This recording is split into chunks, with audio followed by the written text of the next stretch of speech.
Hello everyone, எல்லாரும் நல்லா இருக்கீங்கன்னு நினைக்கிறேன். இன்றைக்கி வந்து நம்ம என்ன பார்க்க போகிறோம்னா, ஐஏஎல்டிஎஸில் ரைட்டிங் செக்ஷன் பற்றி பார்க்க போகிறோம். ஒவ்வொருத்தங்களுக்கும் வந்து ஐஏஎல்டிஎஸில் ஒவ்வொரு செக்ஷன் வந்து கஷ்டமாக ஃபீல் பண்ணுவீங்க. ஸோ அது வந்து depending on the person. So நிறைய பேர் வந்து ஸ்பீக்கிங் கஷ்டமாக இருக்குது அப்படின்னு சொல்லியிருந்தீங்க. பட் எனக்கு வந்து ரைட்டிங் வந்து பர்சனலாக டஃப்பாக ஃபீல் பண்ணேன்.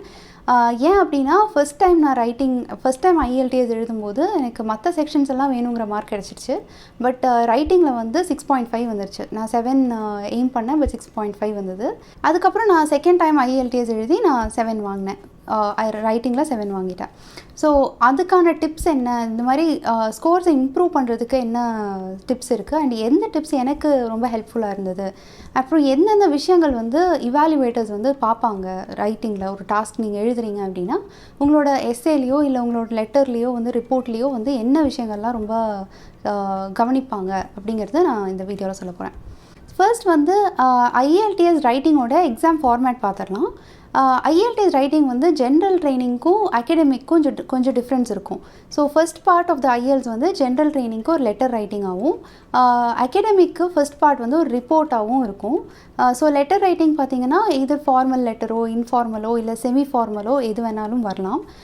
ஸோ மோஸ்ட்லி செமி ஃபார்மல் வந்து கொஞ்சம் காமனாக இருக்கிறது நான் பார்த்துருக்கேன். நான் எழுதின வரைக்கும் செமி ஃபார்மல் தான் எனக்கு வந்தது, அந்த மாதிரி இருந்தது. அண்ட் அகடமிக்கில் வந்து ரிப்போர்ட் ரைட்டிங், அதாவது ஒரு கிராஃபோ இல்லை ஒரு பை சார்ட்டோ இல்லாட்டி ஒரு லைன் கிராஃப் இல்லை பார் கிராஃப் அந்த மாதிரி ஏதாவது ஒரு இன்டர்ப்ரிட் பண்ணக்கூடிய விஷயங்கள் கொடுப்பாங்க. அதில் இருக்கிற டேட்டாவை நம்ம இன்டர்ப்ரிட் பண்ணி ஒரு ரிப்போர்ட் மாதிரி எழுதணும்.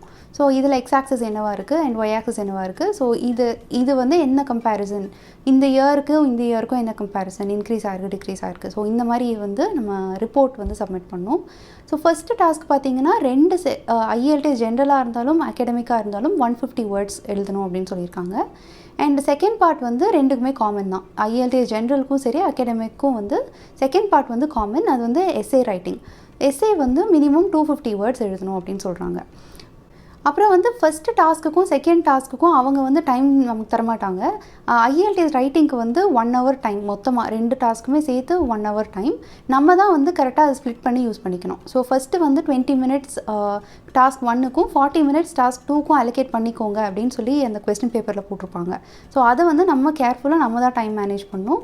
இப்போ ஐஎல்டிஎஸ் ரைட்டிங்க்கு என்னோடய ஃபஸ்ட்டு டிப் என்ன அப்படின்னா, நீங்கள் வந்து எழுதின உங்களோட எஸ்ஏவாக இருக்கட்டும் இல்லை லெட்டராக இருக்கட்டும் இல்லை ரிப்போர்ட்டாக இருக்கட்டும் நீங்கள் படித்து பார்க்குறது, அதுதான் ரொம்ப ரொம்ப முக்கியம். என்னோடய ஃபஸ்ட் டைம் நான் எக்ஸாம் எழுதும்போது நான் 6.5 வாங்கினதுக்கு மெயின் ரீசனே வந்து நான் படித்து பார்க்குறதுக்கு எனக்கு டைம் இருக்குல்ல. ஸோ நான் வந்து நிறைய பாயிண்ட்ஸ் எழுதினேன், நிறையா கரெக்ஷன் பண்ணேன்.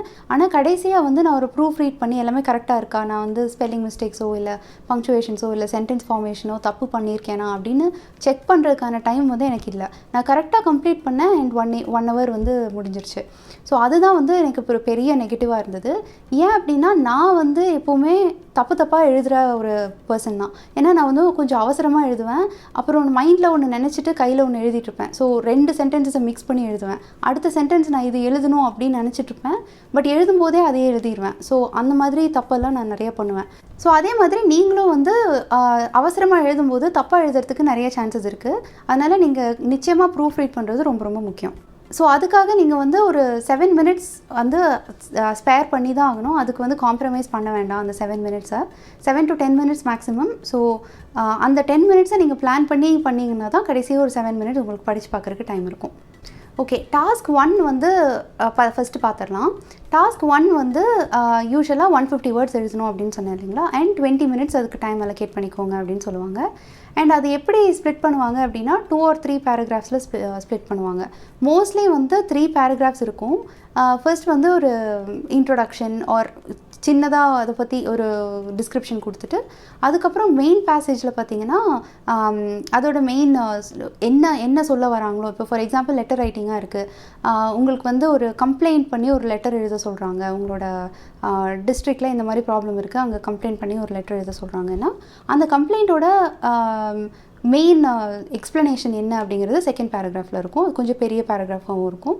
அண்ட் ஃபைனலி நீங்கள் என்ன எக்ஸ்பெக்ட் பண்ணுறீங்க இதுக்கு ரிசால்வ் பண்ணுறதுக்கு, அண்ட் நீங்கள் சீக்கிரமாக இது ரிசால்வ் பண்ணணும்னு எக்ஸ்பெக்ட் பண்ணுறீங்க அப்படின்ற மாதிரி ஒரு கன்க்ளூஷன் வந்து குட்டியாக லாஸ்ட் பேராகிராஃப் இருக்கும். ஸோ அது வந்து யூஸ்வலாக ஒரு 3 பேராகிராஃப்ஸ் இருக்கும். சம் கேசஸில் வந்து 2 பேராகிராஃபில் முடிகிற மாதிரி இருக்கும். So mostly 3 paragraphs. ரிப்போர்ட்டாக இருந்தாலுமே வந்து அது 3 பேராகிராஃப்ஸில் எழுதுகிற மாதிரி தான் இருக்கும். இப்போ ஒரு வேளை நீங்கள் ரிப்போர்ட் ரைட்டிங் எழுதுறீங்க அப்படின்னா அதுலேயும் வந்து நீங்கள் அதே மாதிரி 2 to 3 பேராகிராஃப்ஸ் இருக்கும். மோஸ்ட்லி 3 பேராகிராஃப்ஸ் தான் இருக்கும்.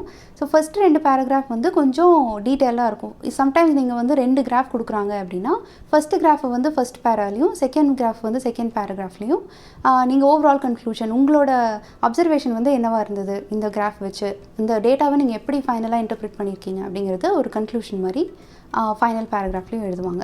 ஸோ இந்த மாதிரி ஒரு 2 to 3 பேராகிராஃப்ஸ் யூஸ்வலி, ரொம்ப ரேர் கேசஸில் 2 பேராகிராஃப்ஸ் வரும். ஸோ இந்த டாஸ்க் 1க்கு வந்து நீங்கள் ஸ்பெசிஃபிக்காக என்னென்ன முக்கியமாக ப்ரிப்பேர் பண்ணோம் அப்படின்னா லெட்டர் ஃபார்மேட். லெட்டர் ரைட்டிங் எழுதுறீங்க, ஜென்ரல் ட்ரைனிங் எழுதுறீங்க அப்படின்னா லெட்டர் ரைட்டிங் இருக்கும். ஸோ அந்த லெட்டர் ரைட்டிங்க்கு என்னென்ன ஃபார்மேட் இருக்குது, ஃபார்மல் லெட்டர்னால் எப்படி எழுதணும், எந்த மாதிரி வேர்ட்ஸ்லாம் யூஸ் பண்ணணும், எந்த மாதிரி யூஸ் பண்ணக்கூடாது, அப்புறம் வந்து செமி ஃபார்மல்னால் எந்த மாதிரி ஃபார்மேட் இருக்கணும், இன்ஃபார்மல்னால் எந்த மாதிரி ஃபார்மேட் இருக்கணும், இதெல்லாம் வந்து நீங்கள் பார்க்குறது ரொம்ப முக்கியம்.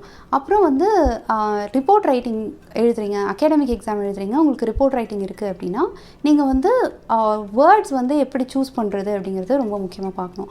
ஏன்னா எப்போவுமே ஒரு ரிப்போர்ட் இருக்குது, ஒரு கிராஃப் இருக்குது, இல்லை ஒரு சார்ட் இருக்குது அப்படின்னா அதில் இன்க்ரீஸிங் டிக்ரீஸிங்கிற வார்த்தை வந்து ரொம்ப நம்ம ஃப்ரீக்வெண்ட்டாக யூஸ் பண்ண வேண்டியிருக்கும். ஸோ இந்த இயரில் வந்து இன்க்ரீஸ் ஆயிருக்கு, இந்த இயரில் டிக்ரீஸ் ஆயிருக்கு அப்படின்னு சொல்லி திரும்ப திரும்ப சொல்லாமல் அந்த இன்க்ரீஸிங் டிக்ரீஸிங்க்கு வந்து டிஃப்ரெண்ட் வேர்ட்ஸ் வந்து நம்ம யூஸ் பண்ணுறது நல்லது.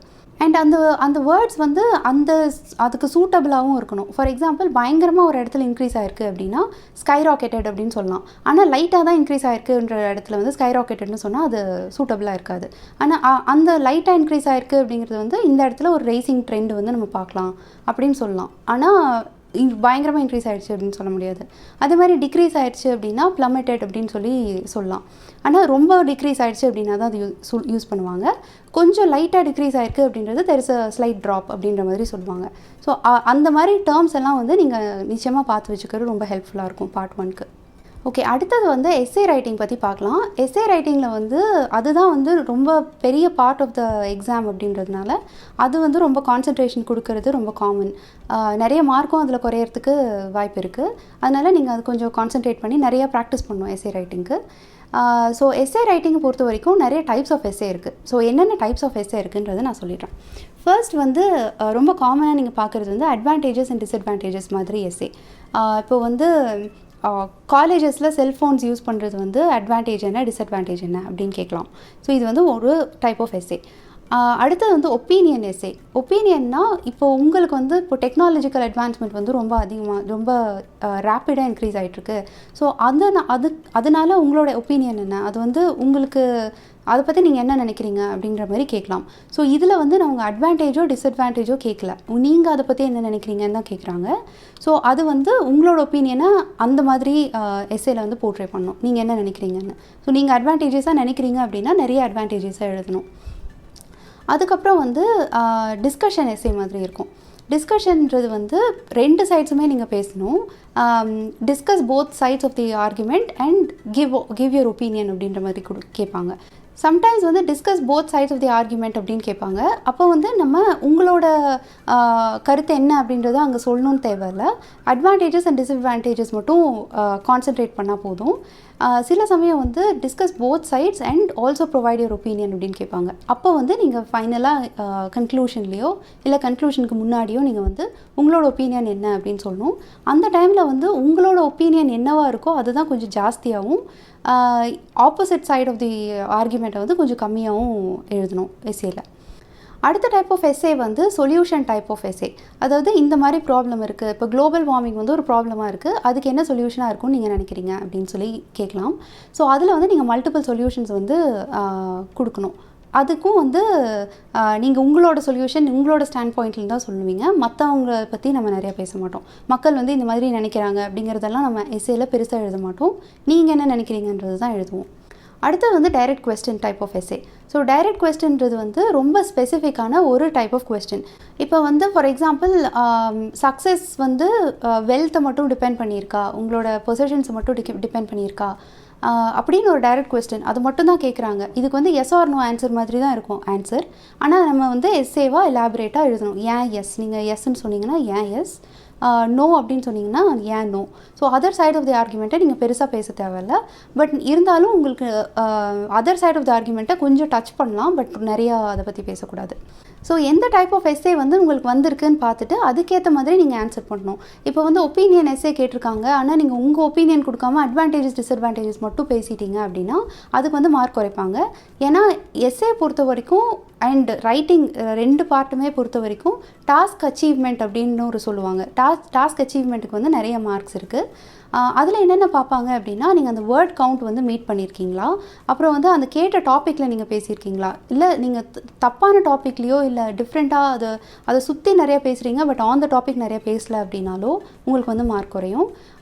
அப்புறம் வந்து அதில் கொடுத்துருக்கிற கொஸ்டினுக்கு வந்து எல்லாத்துக்குமே ஆன்சர் பண்ணியிருக்கீங்களா. இப்போ மல்டிபிள் கொஸ்டின்ஸ் இருக்கலாம், நீங்கள் வந்து ரெண்டு சைடும் டிஸ்கஸ் பண்ணிவிட்டு உங்கள் ஒப்பீனியன் கொடுங்க அப்படின்னு சொல்லலாம்.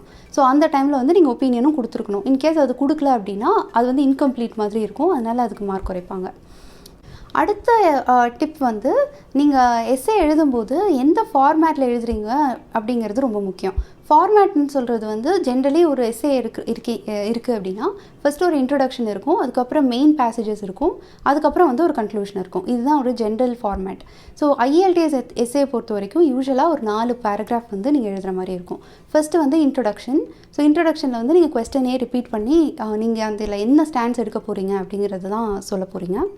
அடுத்தது வந்து 2 பேராகிராஃப். அதில் வந்து மோஸ்ட்லி இப்போது அட்வான்டேஜஸ் டிஸ்அட்வான்டேஜஸ் எஸ்ஸேவாக இருக்குது அப்படின்னா மேலே ஃபர்ஸ்ட் பேராகிராஃபில் வந்து அட்வான்டேஜஸ் பற்றியும் செகண்ட் பேராகிராஃபில் வந்து டிஸ்அட்வான்டேஜஸ் பற்றியும் சொல்லலாம்.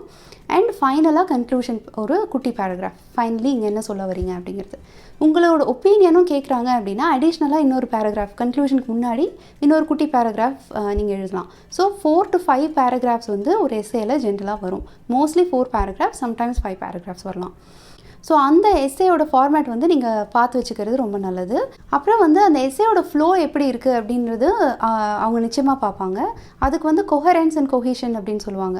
ஸோ கொஹரண்ட்டாக எழுதியிருக்கீங்களா, ஒன்றுக்கு அடுத்து ஒன்று எழுதியிருக்கீங்களா, இல்லை சும்மா எல்லாத்தையுமே வந்து ரேண்டமாக எழுதியிருக்கீங்களா அப்படின்னு பார்ப்பாங்க. ஸோ ஒன்றுக்கு அடுத்து ஒரு ஆர்டரில் ஒரு ஃப்ளோவில் நீங்கள் எழுதியிருக்கணும், அது வந்து ரொம்ப முக்கியம். அப்போது அது எப்படி நீங்கள் வந்து ஒரு எஸ்ஸேவாக அந்த மாதிரி ஃப்ளோவாக எழுதணும் அப்படின்னா, ஃபஸ்ட்டு இனிஷியலாக ஸ்டார்ட் பண்ணும்போது ஒரு சில வேர்ட்ஸ் வந்து நம்ம யூஸ் பண்ணலாம். இது வந்து இதே தான் யூஸ் பண்ணணுன்ட்டு இல்லை, பட் இது யூஸ் பண்ணிங்கன்னா ஈஸியாக நம்ம அந்த ஃப்ளோ வந்து காமிக்க முடியும். ஃபர்ஸ்ட்லி அப்படின்னு சொல்லி நம்ம சொல்லலாம். இப்போது நீங்கள் ஃபஸ்ட்டு பாயிண்ட்டை சொல்ல வரீங்க அப்படின்னா ஃபர்ஸ்ட்லி இந்த மாதிரி நான் நினைக்கிறேன் அப்படின்னு சொல்லலாம். அடுத்தது செகண்ட்லி நான் இந்த மாதிரி நினைக்கிறேன். அடுத்தது வந்து ஃபைனலி ஆர் ஃபர்தர் மோர் அப்படின்னா மோர் ஓவர் நான் அடுத்து என்ன சொல்ல வரேன்னா, அதுக்கப்புறம் என்ன சொல்ல வரேன்னா, அதுக்கப்புறம் ஃபைனலாக என்ன சொல்ல வரேன்னா finally this is my statement அப்படின்ற மாதிரி இந்த மாதிரி டேர்ம்ஸ் எல்லாம் யூஸ் பண்ணுறீங்க அப்படின்னா ஓகே ஒன்றுக்கு அடுத்து ஒன்று இவங்க சொல்கிறாங்க அப்படின்றது வந்து அவங்களுக்கு கிளியராக புரியும். அடுத்தது வந்து வொக்காபுலரி வந்து வைட் ரேஞ்ச் வந்து நீங்கள் யூஸ் பண்ணியிருக்கீங்களா அப்படின்னு பார்ப்பாங்க.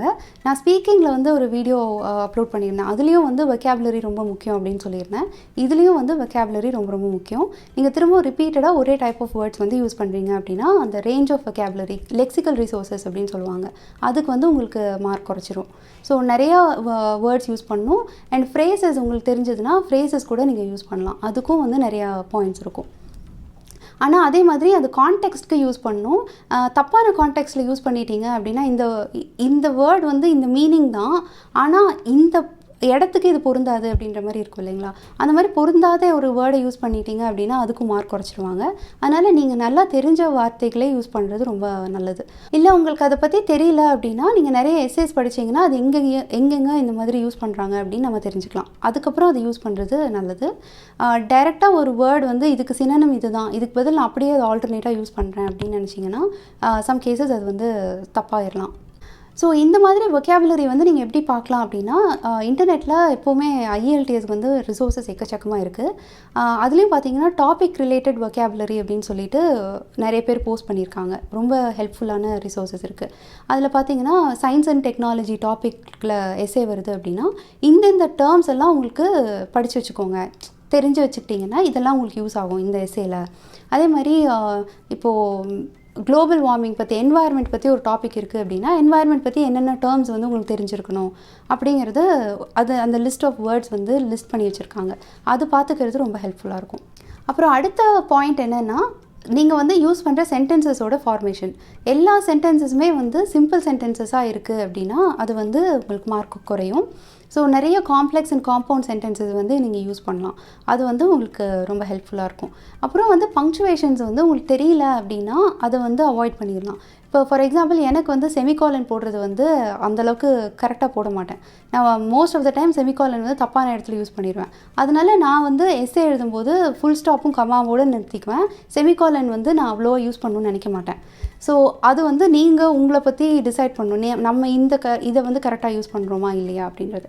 ஏன்னா நம்ம வந்து செமிகாலன் பற்றி எங்கெல்லாம் யூஸ் பண்ணுறோம் அப்படின்னு நம்ம உட்காந்து கண்டுபிடிச்சி அது பண்ணணும்னு தேவையில்லை. ஏன்னா நம்ம வந்து இங்கிலீஷ் லிட்ரேச்சரோ அந்த மாதிரி பண்ண போகிறதில்ல, IELTS எக்ஸாம் தான் பாஸ் பண்ண போகிறோம். அதனால் நமக்கு நல்லா தெரிஞ்சதை நல்லா யூஸ் பண்ணுறது ரொம்ப நல்லது. அப்புறம் வந்து உங்களை பற்றி நீங்கள் உங்களோட ஸ்ட்ரெங்த்ஸ் அண்ட் வீக்னஸஸ் வந்து என்ன அப்படின்றது அனலைஸ் பண்ணுறது ரொம்ப முக்கியம். இப்போ நீங்கள் ப்ராக்டிஸ் பண்ணும்போது நீங்கள் எழுதி ப்ராக்டிஸ் பண்ணணும். ஸோ IELTS எஸ்ஏவாக இருந்தாலும் சரி, லெட்டராக இருந்தாலும் நீங்கள் எழுதி ப்ராக்டிஸ் பண்ணுறது ரொம்ப முக்கியம். ஸோ அப்படி எழுதும்போது நீங்கள் என்னென்ன தப்பு பண்ணுறீங்க, ஸ்பெல்லிங் மிஸ்டேக்ஸ் பண்ணுறீங்களா, பங்க்சுவேஷன்ஸில் தப்பு பண்ணுறீங்களா, இல்லை நீங்கள் எங்கே ஸ்ட்ரக் ஆகுறீங்க, உங்களுக்கு பாயிண்ட்ஸ் கிடைக்காம இருக்கா, கண்டென்ட் இல்லையா எழுதுறதுக்கு, இல்லை கண்டென்ட் இருந்தும் வந்து வேர்ட்ஸ் கிடைக்க மாட்டேங்குதா எழுதுறதுக்கு. ஸோ என்ன பர்டிகுலர் ப்ராப்ளம் வந்து நீங்கள் ஃபேஸ் பண்ணுறீங்க அப்படின்னு நீங்கள் பார்த்து அதுக்கு சொல்யூஷன் கண்டுபிடிக்கிறது ரொம்ப முக்கியம். இப்போது எனக்கு எடுத்துட்டிங்கன்னா எனக்கு நிறைய கண்டென்ட் இருக்கும். ஒரு டாபிக் கொடுத்தீங்கன்னா நான் நிறையா எழுதணும்னு நினைப்பேன். ஆனால் எனக்கு வந்து இந்த ஃப்ளோ வந்து கரெக்டாக இருக்காது. இப்போ ஃபார் எக்ஸாம்பிள் நான் அட்வான்டேஜஸ் எழுதிட்டு இருக்கும்போது சடனாக எனக்கு டிஸ்அட்வான்டேஜஸ் ஞாபகத்துக்கு வரும். ஆனால் டிஸ்அட்வான்டேஜஸ் எழுதிட்டு இருக்கும்போது அந்த பாயிண்ட்ஸ் நான் ஞாபகம் வந்த பாயிண்ட்ஸ் வந்து மறந்துருக்கும். ஸோ இது வந்து எனக்கு ஒரு ப்ராப்ளமாக இருக்கும். நிறைய பாயிண்ட்ஸ் இருக்கும், ஆனால் அது வந்து சும்மா ரேண்டமாக எனக்கு ஞாபகம் வரும். கரெக்டாக ஃப்ளோவாக எனக்கு வராது.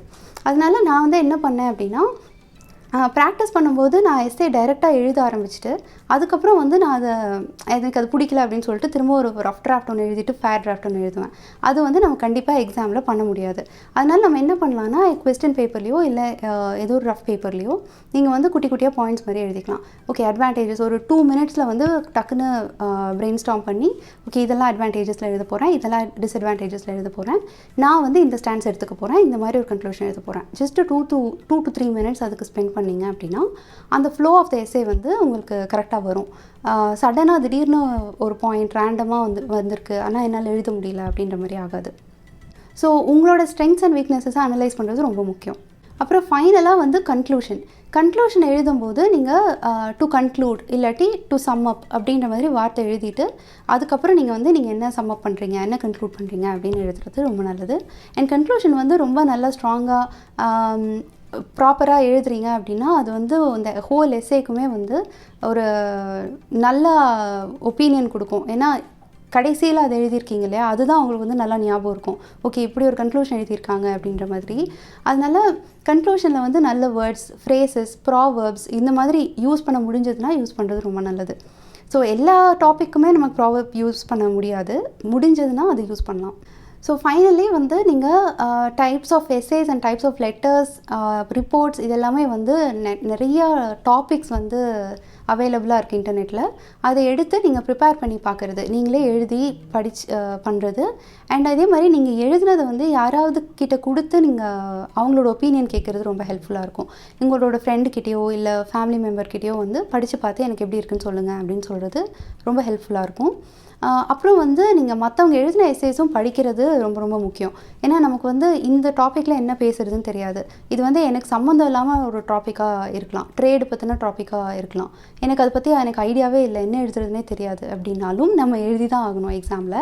அதனால் நீங்கள் வந்து ஒரு சில எஸ்ஸேஸ் வந்து பல டாபிக்ஸில் வந்து ரீட் பண்ணி வச்சுக்கிட்டிங்கன்னா அந்த எக்ஸாம் டேயில் வந்து உங்களுக்கு அதில் ஞாபகம் வரும். அப்புறம் வந்து நீங்கள் எழுதுகிற டாஸ்க் 1 டாஸ்க் 2 ரெண்டுமே வந்து அந்த வேர்ட் கவுண்ட் கரெக்டாக இருக்கான்னு பார்க்குறது ரொம்ப முக்கியம். இப்போ வந்து 250 வேர்ட்ஸ்க்கு பதில் நீங்கள் வந்து 240 தான் எழுதியிருக்கீங்க அப்படின்னா 1 பேண்ட் ஃபுல்லாக கம்மியாகிடும். இப்போ வந்து உங்களுக்கு 6.5 வர இடத்துல 5.5 தான் வரும். அந்த மாதிரி ஒரு பேண்ட் ஃபுல்லாக கம்மியாயிடும்.